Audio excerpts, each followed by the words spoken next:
जी news Bharat पर आपका स्वागत है। एक बार फिर से वक्त हो चुका है न्यूज बुलेटिन का। इस बुलेटिन में हम बात करेंगे भिलाई की, जहां व्यापारी सम्मान समारोह का किया गया आयोजन। आगे बात होगी नई दिल्ली की, जहां लोकसभा प्रत्याशी बांसुरी स्वराज पहुंची एक विशेष आयोजन में। इसके अलावा बात करेंगे कोरबा की, जहां सरोज पांडे के पक्ष में वोट देने की गई जनता से अपील। और भी तमाम खबरों पर आइए करते हैं विस्तार से चर्चा। खबर भिलाई से है। यहाँ भाजपा के तत्वाधान में विधानसभा स्तरीय व्यापारी सम्मान समारोह कार्यक्रम आयोजित किया गया। बड़ी संख्या में व्यापारीगढ़ चैंबर ऑफ कॉमर्स के पदाधिकारी, भाजपा के दिग्गज शामिल हुए।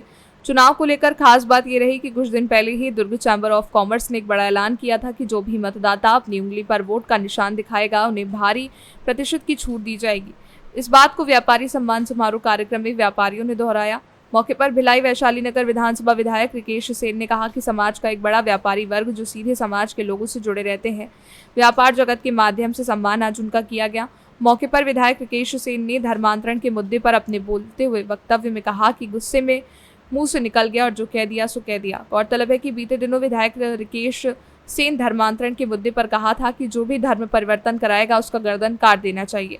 बता दें, वैशाली नगर विधायक जब से विधायक की पदवी पर काबिज हैं, तब से लेकर अपने बयानों और कारनामों को लेकर चर्चाओं में भी बने हैं। तो वैशाली नगर विधानसभा के अंतर्गत व्यापारिक सम्मेलन किया जा रहा है। भारतीय जनता पार्टी ने पूरे देश में ये तय किया है, हमारे प्रधानमंत्री जी ने, कि सभी पूरे देश में सभी लोकसभा क्षेत्रों में व्यापारिक सम्मेलन किया जाए और व्यापारियों को सम्मानित किया जाए। उसी परिप्रेक्ष्य में आज ये कार्यक्रम किया जा रहा है, जिसमें हमने सभी समाजों से, सभी वर्गों से, एक छोटे से छोटा एक रेहड़ी लगाने वाला और एक बड़े से बड़े उद्योगपति का सम्मान उस सूची में किया है। अच्छा मिश्रा जी, अभी चिन्ह दिखाएंगे, उसको व्यापारी अपने जो भी सामान लेने के लिए जाएंगे उसकी छूट प्रदान किया जाएगा। जिला प्रशासन ने जो रिलीज जारी की है वो दुर्ग को लेकर जारी की है। दुर्ग की टीम से उनकी बातचीत हुई है। भिलाई में सदस्य संख्या बहुत व्यापक स्तर पे है और हम लोग बातचीत का प्रयास कर रहे हैं, क्योंकि चैम्बर का स्टेटमेंट अगर कोई जारी होगा और कोई ग्राहक अगर किसी दुकान पे जाता है और दुकान हमसे वो टच पे नहीं है या संपर्क में नहीं है और वो ग्राहक को मना करता है, तो चैम्बर की छवि धूमिल होगी।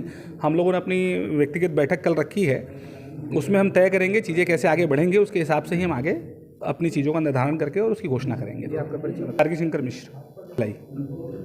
सम्मान हमेशा होना चाहिए और जनता से डायरेक्ट जुड़े रहते हैं। व्यापारी इस देश की रीढ़ की हड्डी है और आप देखेंगे कि भारतीय जनता पार्टी संगठन में भी व्यापारी प्रकोष्ठ बनाया गया है, आर्थिक प्रकोष्ठ बनाया गया है और संगठन भी इन्हें बहुत गंभीरता से लेता है। और देखिए, आज नॉन पॉलिटिकल लोग, पॉलिटिकल लोग, ये सब लोग तय करके रखे हुए हैं कि हमें इस देश के प्रधानमंत्री नरेंद्र मोदी जी को तीसरी बार प्रधानमंत्री बनाना है। और उसी के मद्देनजर आज जो है व्यापारियों का सम्मान समारोह का भी आयोजन किया गया है, जिसमें बहुतायत स्थिति में सारे व्यापारी और सब लोगों ने संकल्प लिया है कि विजय बघेल जी को 6 लाख अधिक मतों से जिताना है। ये भी हाल ही में छूट मिलेगी। समय समय पे ऐसी योजनाएं लगाते हैं। आप देखिए, कोविड का समय था, विपरीत परिस्थिति में व्यापारियों ने साथ दिया। जब भी कोई ऐसा विषय आता है, इस आर्थिक तंगी से जब ये शहर गुजरता है, तो उसको भी जो है उसमें चैम्बर ऑफ कॉमर्स सहयोग करता है। देखिए, आज इतनी बड़ी पहल जो आपके माध्यम से मुझे पता चला कि जो मतदान करने आएंगे उसे व्यापारी जो 20% छूट देंगे, तो ये व्यापारियों का एक बड़ा दिल है कि जिन्होंने मतदान अधिक से अधिक हो उसके लिए प्रयास कर रहे हैं। तो ये इनको मैं साधुवाद देता हूँ, बधाई देता हूँ। नहीं, छत्तीसगढ़ में 11 ही आएगी। पिछले बार एक कम हो गई थी, वो कमी हो गई थी, लेकिन इस बार 11 की 11 आएगी, कोई कम। लोग आक्रोशित है, छत्तीसगढ़ के लोग, जिस प्रकार से पिछले सरकार में लगातार जो है धर्म परिवर्तन कराया गया। सरकार खुद इंटरेस्ट लेके खुद सरकार की आड़ में सारा काम हुआ है। तो एक आक्रोश था जो मुँह से निकला है और जो बात निकल गई वो निकल गई। भिलाई से सी न्यूज संवाददाता लोकेश साहू की रिपोर्ट। खबर दिल्ली से है। दिल्ली में लोकसभा प्रत्याशी बांसुरी स्वराज तुगलक रोड अपने निवास से तमाम कार्यकर्ता, तमाम भाजपा के पटके और झंडे हाथ में लेकर गाड़ियों का काफिला जिस तरह से चल रहा है, समय रखा गया है 9:30 बजे, उससे पहले ही तमाम गाड़ी इकट्ठा हो गई हैं। उनके समर्थन में ऐसी बहुत सी महिलाएं देखने को मिलेंगी जो बैंड बाजा, ढोल नगाड़े भी लेकर चल रहे हैं। दिल्ली से सी न्यूज संवाददाता दीपक सिंह की रिपोर्ट। खबर करनाल से है। यहाँ भाजपा को बहुत बड़ा झटका लगने वाला है। दरअसल करनाल से 31 वर्षीय उम्र के उम्मीदवार कांग्रेस पार्टी ने मैदान में उतार दिया है। कांग्रेस हरियाणा प्रदेश अध्यक्ष दिव्यांशु बुद्धिराजा मैदान में है। नीलोखेड़ी विधानसभा के कांग्रेस कार्यकर्ता अपने चहेते लोकसभा प्रत्याशी करनाल के दिव्यांशु बुद्धिराजा को किसी न किसी हाल में जिताने का प्रयास कर रहे हैं। सबसे बड़ी बात यह भी है कि सामने टक्कर में 2 बार के मुख्यमंत्री यानी पूर्व मुख्यमंत्री मनोहर लाल खट्टर हैं। कार्यकर्ता सम्मेलन में पहुंचे हो, क्या कुछ कहोगे? देखिए, सबसे पहले मैं नीलोखेड़ी की जनता का, हमारे कांग्रेस के सभी सम्मानित नेताओं का, सभी सम्मानित कार्यकर्ताओं का मैं तहे दिल से धन्यवाद करता हूं कि आज इतना भव्य स्वागत मेरा नीलोखेड़ी में मेरे बड़ों ने किया और एक सफल कार्यकर्ता सम्मेलन इन लोकसभा चुनाव की जो जंग का शंखनाद था वो एक सफल कार्यकर्ता सम्मेलन के साथ किया गया। इसके लिए मैं समस्त कांग्रेस की टीम का, नीलोखेड़ी की टीम का मैं दिल की गहराइयों से धन्यवाद करता हूं। बीजेपी ने 400 पार का नारा दिया है। देखिए, बीजेपी ने 2019 के अंदर हरियाणा में भी 75 पार का नारा दिया था और वो 75 पार का नारा 40 पर आकर फुस हो गया था। तब बैसाखियों पे जो है वो बीजेपी की सरकार हरियाणा के अंदर बनी और जो हालात चल रहे हैं, जो फिजा बदल रही है, जो हवा बदल रही है, बाकी प्रदेशों का तो हम फोन पर सुनते हैं, लेकिन हरियाणा के अंदर जो फिजा बदल रही है, मुझे लगता है कि हरियाणा में 10 की 10 सीटें इंडिया गठबंधन जीतेगा और इस प्रदेश से भारतीय जनता पार्टी का सफाया करेगा। अनिल विज का भी बयान आया, सर कह रहे कि शेर क्या के गीदड़ उतार दिया। मैं मानता हूं कि अनिल विज जी की खट्टर साहब से नहीं बनती, लेकिन कम से कम उनको खट्टर साहब को गीदड़ की संज्ञा नहीं देनी चाहिए, ये क्योंकि वो मुझसे बड़े हैं। मैं मानता हूं कि राजनीति में कोई बात रखने का स्तर होता है। खट्टर साहब को कम से कम गीदड़ की संज्ञा विज साहब को नहीं देनी चाहिए। जी खुद नहीं जा रहे, लेकिन शक्ति प्रमुख और पन्ना प्रमुख की बैठकें हो रही हैं बीजेपी की तरफ से।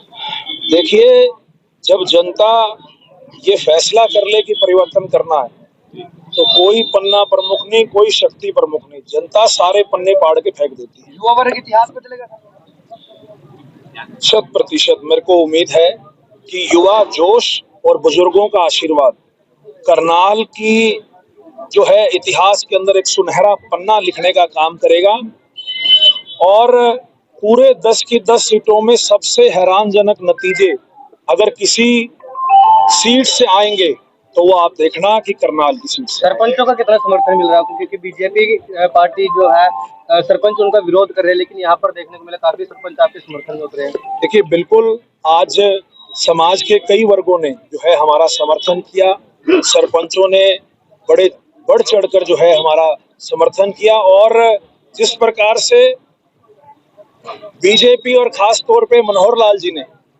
बतौर मुख्यमंत्री किसानों को समय समय पर प्रताड़ित करने का, सरपंचों को समय समय पर प्रताड़ित करने का काम किया, उसका नतीजा ये है कि अब मनोहर लाल जी और भारतीय जनता पार्टी के प्रत्याशियों को लोग गांव में घुसने नहीं दे रहे। और मुझे तो कई बार ऐसा लगता है कि कहीं ऐसे हालात ना बने कि भारतीय जनता पार्टी के प्रत्याशियों की परमानेंट जो है वो गांव के अंदर जो है वो एंट्री बैन हो जाए। बीते दिनों तो क्या लगता है रोड समाज समर्थन करेगा?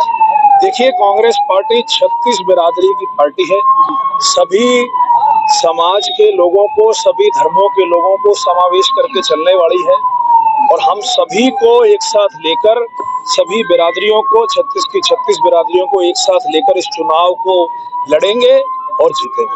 क्या अपील करोगे जी नगरवासियों से जी? बिल्कुल, नीलोखेड़ी से मेरा एक अलग स्नेह है क्योंकि नीलोखेड़ी का मैं भांजा हूं, तो मेरी तो नीलोखेड़ी के एक मतदाता से ये अपील है कि अपने भांजे के लिए आप खुद चुनाव लड़ें, पूरा नीलोखेड़ी हल्का उठकर चुनाव लड़े, ताकि क्योंकि समय की व्यस्तता ज्यादा है, चुनाव के अंदर चाहे समय मैं कम दे पाऊं, लेकिन चुनाव के बाद सर्वाधिक समय कहीं दूंगा तो वो नीलोखेड़ी। सोशल मीडिया पर वीडियो वायरल हो रही है, लिखा हुआ है कि एक भगोड़े को टिकट दे दिया है और मुंह पर तमाचा मारने का काम किया है जनता की। देखिए, मैं तो आज आपके बीच में मौजूद हूँ जी, कानूनी जानकारी आपको भी शायद इतनी होगी जी कि अगर कोई व्यक्ति भगोड़ा होता तो वो इस प्रकार से जनता के बीच में नहीं खड़ा हो सकता। मेरी छवि को धूमिल करने की कोशिश की जा रही है। पिछले 7 साल से खट्टर साहब से बेरोजगारी के मामले पर, किसानों के मामले पर, प्रॉपर्टी आईडी के मामले पर, फैमिली आईडी के मामले पर लगातार मैं सवाल पूछ रहा हूँ। और पिछले 7 साल से खट्टर साहब मेरे सवालों से भाग रहे हैं। असली भगोड़े तो मनोहर लाल खट्टर जी है, और जिस ये FIR का जिक्र कर रहे हैं मेरे ऊपर, इसके अलावा 4 राजनीतिक मुकदमे मनोहर लाल जी ने जो है मेरे ऊपर दर्ज करा रखे, और एक भी मुकदमा मेरा कोई पर्सनल नहीं है। सभी मुकदमे राजनीतिक भावना, द्वेष भावना से प्रेरित हैं, और जो FIR का ये जिक्र कर रहे हैं वो कानून के हिसाब से वो FIR सस्टेन ही नहीं करती। इसीलिए जिस दिन टिकट हुई उससे अगले दिन जब ये FIR मेरी जानकारी में आई, मैंने उसी ही दिन उच्च न्यायालय का दरवाजा खटखटाया, और अभी 1 या 2 तारीख को मेरी उसके अंदर सुनवाई भी है। जिस प्रकार से कल करनाल का कार्यक्रम हमने भी देखा, युवाओं ने एक सोच आपके साथ जोड़ ली है कि दिवांशु बुद्धि राजा के साथ चलना, और यही हमारी एक जो नेक्स्ट टाइम जो है युवाओं के लिए, यही हमारे लिए एक जो पहलू रह चुका है। क्या लगता है आप खरे उतर पाएंगे युवाओं के लिए, क्योंकि तमाम जो है पहले भी वायदे जो है राजनेताओं द्वारा किए जाते हैं, लेकिन युवा हमेशा सड़क के योग्य रह जाता है। देखिए, इस बार तो कांग्रेस पार्टी ने एक 12 साल से संघर्ष करते आ रहे नौजवान को टिकट देकर एक पूरे देश में मैसेज दिया है, और जितने पाप मनोहर लाल जी ने करे हैं, मैं तो यही कहूंगा कि पाप का घड़ा फूटेगा और मनोहर लाल जी का अहंकार टूटेगा। करनाल से सी न्यूज संवाददाता बिंदर शर्मा की रिपोर्ट। खबर कोरबा छत्तीसगढ़ से है। यहां भाजपा के नेता व्यापारिक प्रकोष्ठ के जिलाध्यक्ष विकास अग्रवाल के नेतृत्व में घर घर पहुंचकर जनसंपर्क करते हुए भाजपा प्रत्याशी सुश्री सरोज पांडे के पक्ष में मतदान करने की अपील की जा रही है। इसी तारतम्य में सोमवार को वार्ड क्रमांक 3 राधाखार में घर घर जाकर जनसंपर्क करते हुए भाजपा पार्टी की नरेंद्र मोदी सरकार, छत्तीसगढ़ के विष्णुदेव सरकार की योजनाएं लोगों को बताई गई। भाजपा नेता विकास अग्रवाल ने कहा, पूरे देश में नरेंद्र मोदी के पक्ष में माहौल है। नरेंद्र मोदी तीसरी बार 400 पार के साथ केंद्र में सरकार बनाने जा रहे हैं। कोरबा लोकसभा से भाजपा की राष्ट्रीय उपाध्यक्ष प्रत्याशी सरोज पांडे भारी मतों से जिताकर सांसद बनेंगी और क्षेत्र की समस्याओं को सदन में उठाते हुए तत्काल उसका निराकरण भी कराएंगी। जनसंपर्क में प्रमुख रूप से विकास अग्रवाल, सफलदास, धनश्री साहू, ऋतु चौरसिया, कोरबा मंडल अध्यक्ष परविंदर सिंह, संजू देवी राजपूत, युगल प्रसाद कैवर्त, योगेश मिश्रा, अजय साहू और अन्य प्रमुख कार्यकर्ता मौजूद रहे। कोरबा छत्तीसगढ़ से सी न्यूज संवाददाता जितेंद्र सिंह राजपूत की रिपोर्ट। फिलहाल के लिए इस न्यूज बुलेटिन में बस इतना ही। एक छोटे से ब्रेक के बाद पुनः हाजिर होंगे कुछ और खबरों के साथ। बने रहें सी न्यूज भारत के साथ। हर खबर आपके साथ, आपके हाथ।